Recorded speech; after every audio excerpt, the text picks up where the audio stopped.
Bismillahirrahmanirrahim. Alhamdulillah wassalatu wassalamu ala sayyidina Rasulillah ma ba'du. Sahabat-sahabat dimuliakan Allah. Saya ditanya mengenai bolehkah bersolawat dengan niat beli mobil? Bolehkah solawat dengan niat sehat?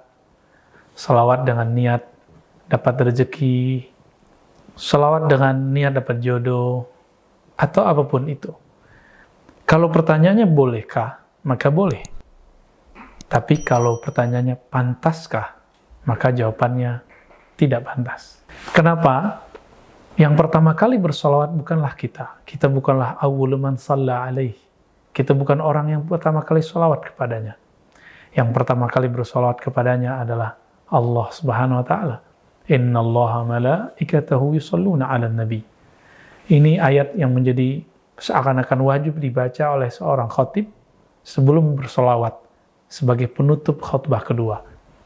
Sesungguhnya Allah yang maha ahad, yang maha awal, yang maha zahir, yang maha batin, yang maha akhir, ialah yang pertama menghembuskan salawatnya kepada Nabi Muhammad sallallahu alaihi wasallam. Apakah Allah bersalawat karena ingin sesuatu?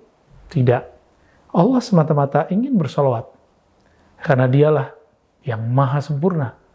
Yang maha sempurna tidaklah berbuat karena untuk satu tujuan. Dalam akidah Ahlussunnah, Allah la yaf'al syai'an li ghayatin yaqsuduha. Ya. Allah tidaklah berbuat sesuatu untuk mencapai suatu tujuan, karena mencapai suatu tujuan itu menunjukkan bahwa Allah itu tidak sempurna. Allah lah yang dituju, bukanlah Allah yang menuju. Satu kali Ubay bin Ka'ab bertanya kepada Rasulullah dalam hadis yang sahih, "Wahai Rasulullah, berapa persenkah, berapa bagiankah aku bersalawat kepadamu?" Nabi Muhammad SAW mengatakan, ketika Ubay bertanya lagi, pertanyaannya ada pertanyaan lagi, apakah sepertiga? Apakah setengah? Apakah 2/3? Atau bagaimana? Nabi selalu mengatakan ketika ditanya sepertiga, terserah engkau wahai Ubay. Setengah terserah engkau wahai Ubay. 2/3 terserah engkau wahai Ubay. Lalu terakhir Ubay mengatakan, kalau begitu wahai Rasulullah, aku jadikan semua sholatku untukmu wahai Rasulullah sallallahu alaihi wasallam. Ubay bin Ka'ab mengajarkan kepada kita bahwa bersolawat itu jangan setengah-setengah. Kalau kita solawat supaya dapat rumah, berarti solawatnya bukan untuk Nabi, tapi untuk kita. Kalau kita sholawat supaya rezeki lancar, berarti sholawatnya juga bukan untuk Nabi, tapi untuk mendapatkan rezeki yang lancar. Untuk sehat, berarti juga bukan untuk Nabi. Sholawatlah tanpa syarat. Itulah sholawatul muhibbin.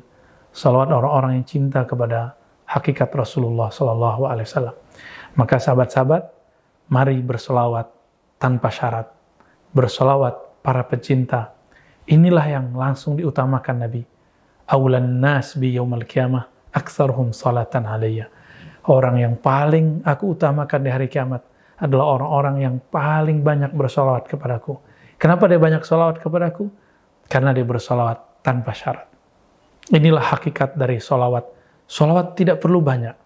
Satu tapi tulus. Solawat ini dilipat gandakan di sisi Allah. Itulah yang disebut aktsaruhum.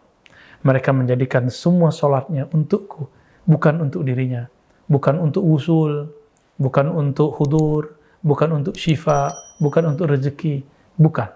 Tapi untuk Sang Maha Kekasih. Allah untuk yang dikasihinya, baginda Rasulullah sallallahu alaihi wasallam. Mari bersalawat tanpa syarat. Rasulullah akan mengutamakan kita. Assalamualaikum warahmatullahi wabarakatuh.